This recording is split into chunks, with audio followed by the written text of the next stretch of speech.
All those of you that are pastors, that you went to see the president, I challenge you, what word did Jesus tell you? None of you are sent by Jesus. You are a concoction of relationships, and you are the people spoiling Kenya.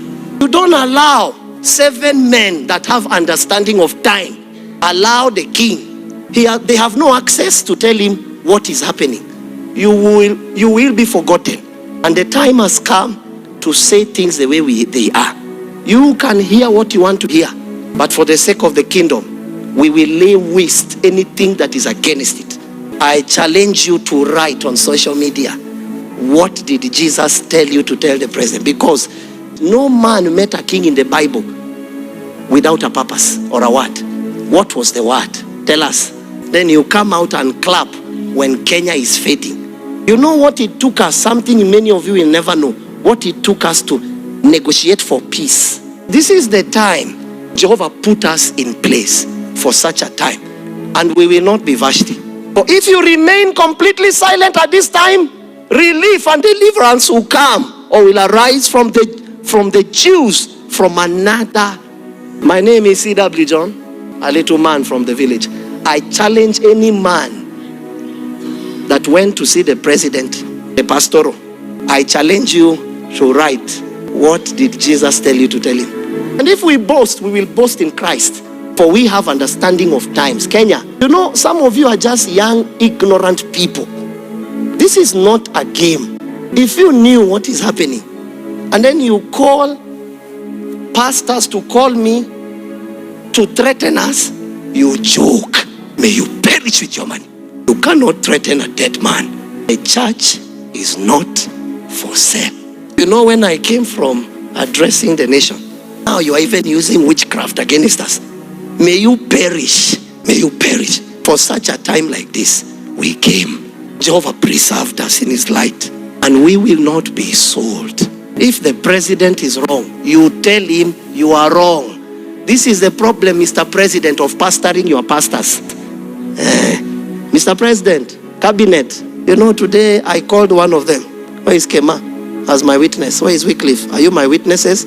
Okay. Called one cabinet minister and they answered. I told the minister, this is not the plan.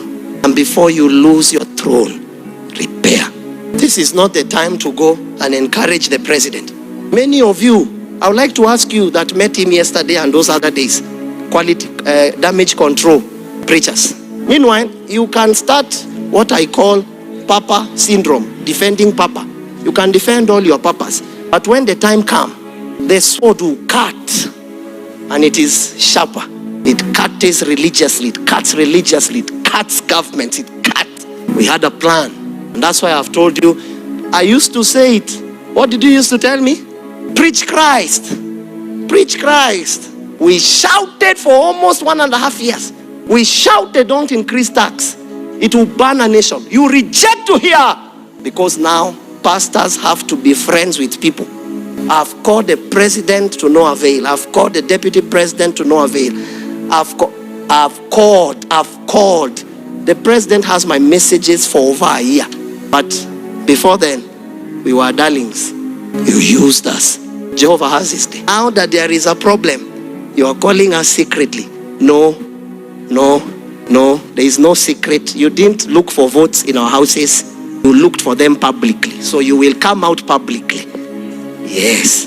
Hakuna. All those of you, how many people of your age died? Tell us. It means you are not the representative of these people. You are just cheating yourself that you are representing them. It was very wrong, and I don't know who is advising the president. It was wrong of you to bring the church now. You should not. And let me make another advice, because you people reject to hear. So that's why we decided we are going to shout. Oh, this, I saw someone writing, this is not the right way to address. Hey, our people dying in our houses. What better way to address? Do you know how much you have tried to insist? Because we saw the problem. And because you have rejected to hear, we will shout publicly. There is nothing in private anymore. Our children are not dying in private. They are dying in public. And I will balance it. Give me time. That's why I'm not your average preacher. If you are struggling to hear this, please, there is a church next door. This is the time we were called. for such a time as this. So if you have your own way of preaching Christ, I beg you, go and begin Lekwene or Lutapea Hub International Group of Ministries. The church is not aware, and that's why today I want to take time and I want to warn all those people that are going to use these platforms now to increase their own financial capacities. I said it the other day. If you are listening to me, any politician, as I asked the minister today, if you gave me forget 1,000, 1 Kenya shilling, shout, then let the earth say that I'm a liar. But I will say this in parables. The church is not for sale. Stop doing damage control. If you have made a mistake, you come out to the people and you say, I'm sorry. I want to warn this government the second thing. I heard the president saying that all those people that did that offense to Nawafuata, Mr. President, follow me. You know, unfortunately, we are not under any man. I've never seen messages of people calling me my son like this season. When did you give birth to me? When we were struggling there, I was no one's son. I'm your son. I'm your son. I'm not aware.